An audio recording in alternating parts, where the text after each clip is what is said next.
Indonesia sukses bernegosiasi dengan Amerika Serikat. Diplomasi negosiasi berjalan lancar dan akhirnya pemerintah Amerika Serikat setuju dan tertarik dengan proposal perdagangan yang ditawarkan Indonesia. Presiden Prabowo Subianto bahkan dengan tegas menyatakan bahwa Indonesia tidak akan berlutut dan mengemis perdagangan ke Amerika Serikat.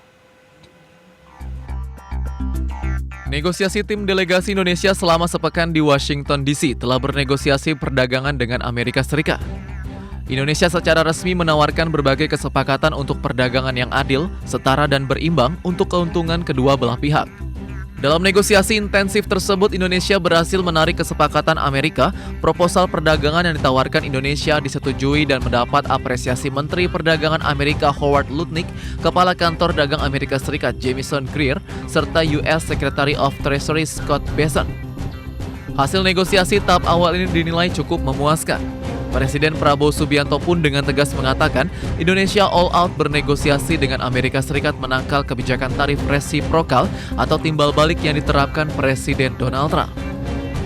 Presiden menegaskan Indonesia tidak akan berlutut dan mengemis menghadapi kebijakan tarif Trump. Kita sekarang punya kemampuan. Kita akan menggerakkan ekonomi dengan kekuatan kita sendiri. Kita tidak akan memaki-maki negara lain. Kita dihantam tarif berapapun, kita akan berunding, akan negosiasi. Kita hormati, tapi kita percaya kepada kekuatan kita sendiri, saudara sekalian.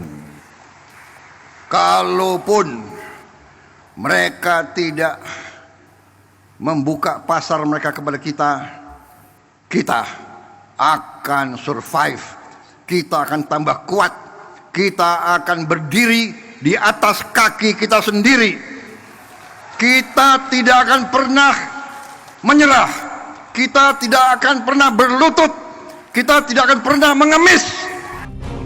Presiden Prabowo meyakini Indonesia tetap menjadi negara kuat dan mampu berdiri di kaki sendiri meskipun seandainya Amerika Serikat tidak membuka pasarnya. Indonesia berharap hubungan dagang antara kedua negara tetap terjaga dengan kerjasama yang saling menguntungkan.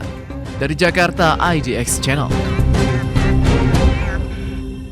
Ya, pemirsa, untuk membahas tema kita selanjutnya, Indonesia pantang menyerah dari tekanan perang tarif global. Kita sudah tersambung melalui Zoom bersama dengan Profesor Nur Hidayah. Beliau adalah Kepala Center for Sharia Economic Development. Halo Prof Nur, apa kabar? Halo, alhamdulillah baik. Baik, terima kasih atas waktu yang disempatkan. Kemudian sudah ada juga Bu Santi Samdasani, Ketua Perdagangan Internasional Kamar Entrepreneur Indonesia atau KAIN. Halo Bu Santi, apa kabar?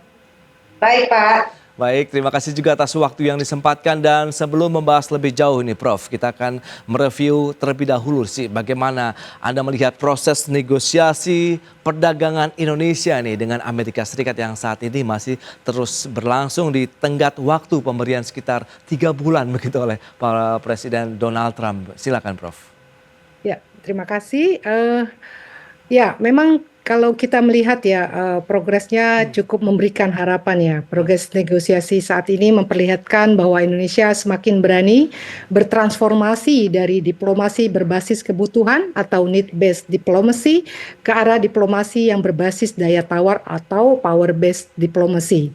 Dalam konteks perang tarif global pasca Trump dan keberlanjutan trade restriction di era Biden, Indonesia terus menempuh jalur negosiasi yang lebih resilient dengan memperkuat bargaining position lewat kinerja surplus neraca perdagangan, mengoptimalkan leverage komoditas strategis seperti nikel, sawit, dan batu bara, dan juga meningkatkan daya tarik domestik lewat potensi market yang besar. Kita punya 273 juta penduduk, kelas menengah yang tumbuh sekitar 52%. Artinya negosiasi kita bukan lagi posisi defensif, tetapi strategic diplomacy, mempermainkan titik tumpu geopolitik Asia Tenggara untuk merundingkan keuntungan ekonomi. Bisa dikatakan posisi tawar Indonesia cukup kuat dalam proses negosiasi ini, Prof?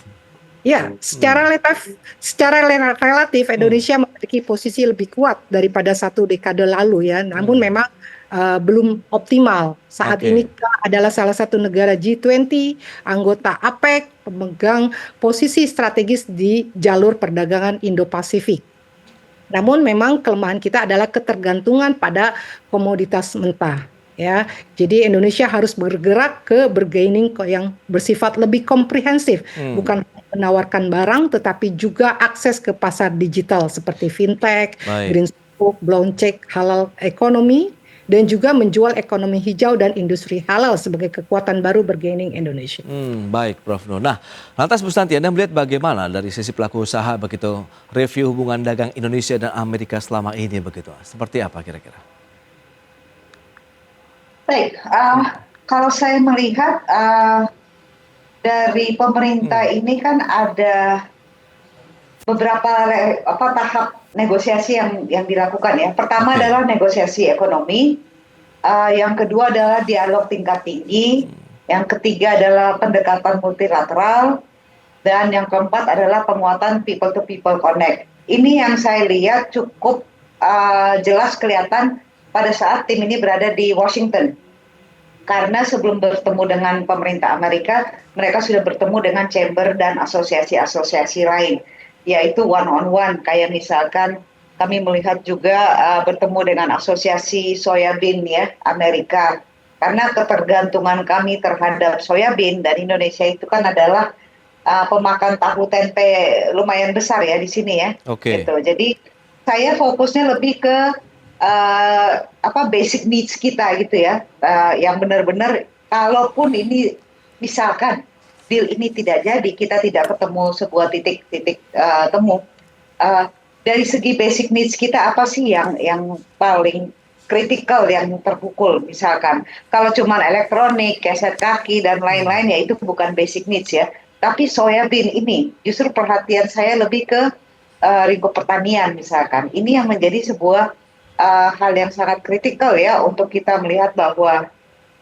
apakah bisa Indonesia melakukan negosiasi di bidang ini. Karena kalau saya lihat pergerakan Amerika 4 bulan ya sejak Trump terpilih ini memang ada indikasi bahwa dia menuju ke India gitu ya. Karena banyak sekali kunjungan-kunjungan dan diplomasi-diplomasi soft yang mereka sudah berjalin dengan India gitu. Kebetulan kami punya kantor di Amerika, Oke. dari saya sendiri dan saya sebagai wakil ketua CAIN perdagangan juga sangat mengamati ini kira-kira ini arahnya mau kemana. Sepertinya dunia ini akan terbagi dua, Pak, dari segi geopolitik dan dari segi geoekonomi ya, Oke. gitu. Ada kubu Amerika India dan ada kubu Cina dan lain-lainnya. Kalau saya lihat ke depannya seperti itu. Baik, baik. Nah, dari sisi tadi kalau misalnya posisi tawar Indonesia masih cukup kuat seperti yang disampaikan Prof. Nur. Anda melihat bagaimana? Apakah potensi Indonesia untuk mungkin tadi dalam proses negosiasi ini meskipun sudah mendapatkan hasil yang positif ini juga akan sangat konstruktif nanti ke depannya? Ya, saya rasa ini adalah momentum kita juga untuk berbenah diri ya. Berbagai upaya yang selama ini ditargetkan oleh pemerintah ya untuk pertumbuhan ekonomi yang tinggi Ya. menuju keluar dari middle income trap ini Oke. juga tantangan challenge ya yang mungkin bisa kita lakukan untuk berbenah diri ya. Oke. Bisa kita selama ini fokus pada pasar Amerika. Kenapa kita tidak kemudian membuka upaya untuk membuka pasar ekspor kita ke negara-negara lain ya, khususnya misalnya di sektor halal ya. Ini ada permintaan pasar global halal yang cukup besar ya. Kita bisa men-tapping potensi-potensi itu misalnya di negara Timur Tengah, juga di regional ASEAN dan juga mungkin di Afrika, dan kemudian juga untuk pembiayaan kita juga sudah punya green sukuk, dan ini juga menurut saya upaya bagaimana global concern terhadap sustainability bisa kita tangkap melalui pembiayaan green ini. Kemudian juga Oke. kita mengembangkan strategic soft power juga di sana. Nah, Prof. Nur, tadi Presiden Prabowo juga sudah menegaskan bahwa Indonesia tidak akan menyerah begitu dan juga bagaimana tunduk terkait dengan perdagangan yang tengah berlangsung saat ini dengan tarif resiprokal yang ditetapkan oleh pemerintah Amerika Serikat. Apakah Indonesia juga siap begitu kalau kita melakukan transaksi perdagangan global begitu misalnya dengan pasar Amerika yang agak sulit nanti misalnya ditembus kalau misalnya nanti tidak ada titik temu yang ideal begitu antara kedua belah pihak begitu, Prof. Nur. Ya, saya rasa kita masih ada ruang negosiasi ya. Hmm.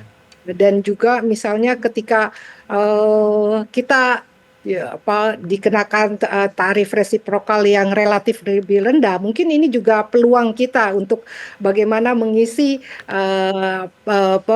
nisi parket yang selama ini mungkin digunakan oleh negara-negara lain yang ternyata memiliki tarif resiprokal yang lebih tinggi seperti Vietnam gitu ya.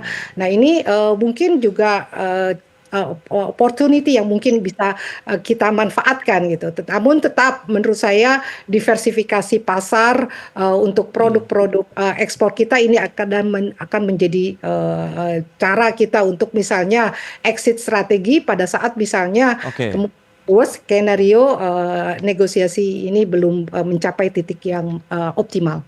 Baik, Prof. Nur. Nah, KN sendiri melihat bagaimana Bu Santi dengan sikap tegas yang sudah disampaikan Presiden begitu, tidak akan bertekuk lutut ataupun tunduk ya terkait dengan kondisi global akibat perang tarif ini? Saya rasa saya setuju dengan pernyataan Presiden. Bagaimanapun kita sebagai negara ini punya harga diri. Dan kita bukan negara kecil. Kita adalah 40% dari ASEAN. Dan sebagai negara yang 40% dari ASEAN yang punya kekayaan alam yang cukup besar, itu kita harus punya bargaining power yang sepadan, pertama. Kedua, namun saya juga setuju bahwa 10 tahun terakhir ini Indonesia sudah banyak kehilangan daya saing. Kehilangan daya saing contohnya di bidang SDM-nya. Kualitas pendidikan manusianya. Di lain pihak kita ada juga meningkat. Jadi kita ini tidak yang lose-lose ya, kita nggak totally kalah, tapi pada saat kita kehilangan daya saing di SDM kita, katanya demographic bonus, saya merasa ini bukan bonus, ini demographic liability, karena kita punya middle class kita juga lagi menurun nih. Dengan kondisi begini kita sudah tidak bisa mengatakan lagi bahwa we are a good market. Kita bukan pasar yang bagus sekarang karena daya beli kita menurun, daya saing kita menurun. Nah, pada saat kita mendukung pemerintah, kita juga harus realistis. Mendukung membabi buta atau mendukung dengan mata tertutup itu bahaya untuk diri kita juga dan bahaya juga untuk pemerintah gitu.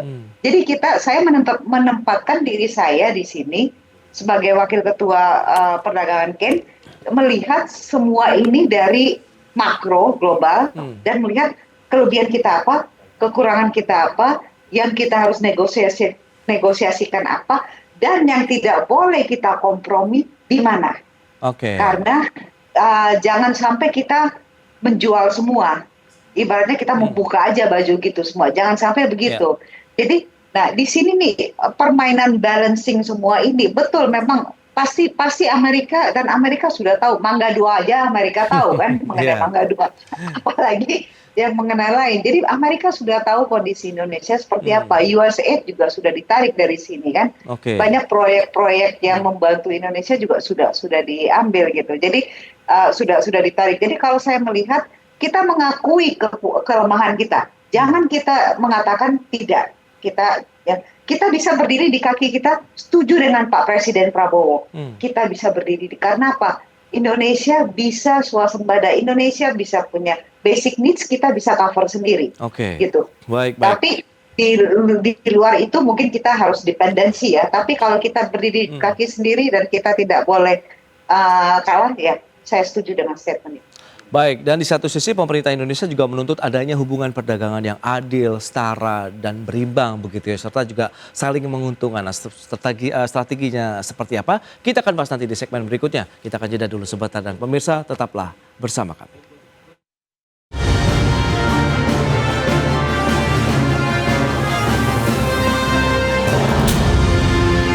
Ya, pemirsa, Menteri Keuangan Sri Mulyani Indrawati mengungkapkan hasil pertemuannya dengan Menteri Keuangan Amerika Serikat Scott Bessent saat menghadiri forum G20 dan IMF Spring Meeting 2025 di Washington DC. Ya, dalam pertemuan tersebut selain membahas hubungan bilateral Indonesia dan Amerika Serikat, kedua belah pihak juga menyoroti arah kebijakan global Amerika melalui peranannya di lembaga-lembaga multilateral. Sri Mulyani mengatakan bahwa negeri Paman Sam itu saat ini tengah mendorong tatanan perdagangan baru yang lebih resiprokal atau saling menguntungkan, dan Indonesia memperkuat pendekatan diplomasi ekonomi melalui berbagai jalur termasuk kantor perwakilan dagang Amerika Serikat, Kementerian Perdagangan Amerika hingga Departemen Keuangan Amerika Serikat. Dan dengan bekal komunikasi awal yang tadi kan Indonesia among the first timer, the first mover, itu dianggap akan memberikan advantage atau keuntungan dalam posisi Indonesia di dalam proses perundingan ini.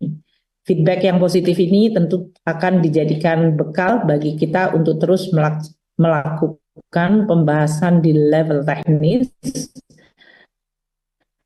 dengan tentu pada diharapkan akan terjadi sebuah manfaat. Baik, pemirsa, kita lanjutkan kembali perbincangan ini bersama dengan Ibu Santi dan juga Prof. Nur. Nah, ini menarik kalau dengan informasi yang tadi sudah disampaikan. Prof. Nur, lantas kalau kita bicara mengenai tadi, supaya kondisinya berimbang, setara begitu, strategi apa? Mungkin pendekatan seperti apa juga yang harus dilakukan oleh pemerintah sehingga benar-benar kita juga tadi dari posisi Indonesia, posisi tawar yang semakin baik, tentu kita juga lebih kuat untuk melakukan negosiasi di sana, Prof. Nur.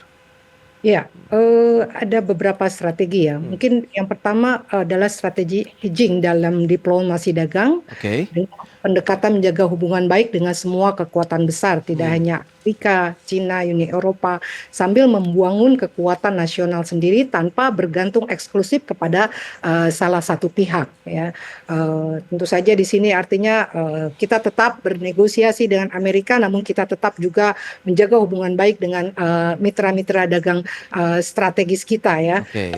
Kemudian juga tentu saja kita memperkuat struktur ekspor kita yang berbasis high value products ya. Memang problemnya adalah 70% ekspor Indonesia masih berbasis komoditas mentah ya. Oke. Ini membuat Indonesia rentan terhadap shock tarif, volatilitas harga global, maka hilirisasi besar-besaran itu misalnya nikel menjadi baterai, ya, boksit menjadi aluminium, CPO menjadi biofuel, dan kemudian juga promosi ekspor digital juga menjadi salah satu berbagai strategi yang bisa kita tempuh.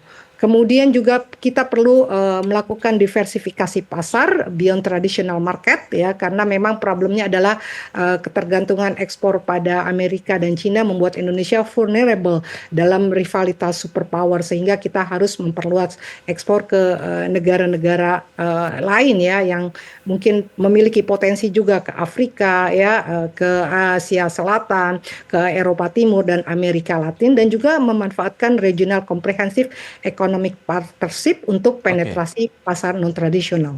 Nah, salah satu mungkin apakah juga kalau kita bicara mengenai ekonomi syariah begitu, Anda melihat ini apakah menjadi potensi yang menjanjikan di tengah tekanan dari global begitu terkait dengan tarif resiprokal Amerika Serikat, kemudian kita bisa mencari pasar baru dengan melakukan eksportasi dengan produk-produk halal Indonesia, Bu?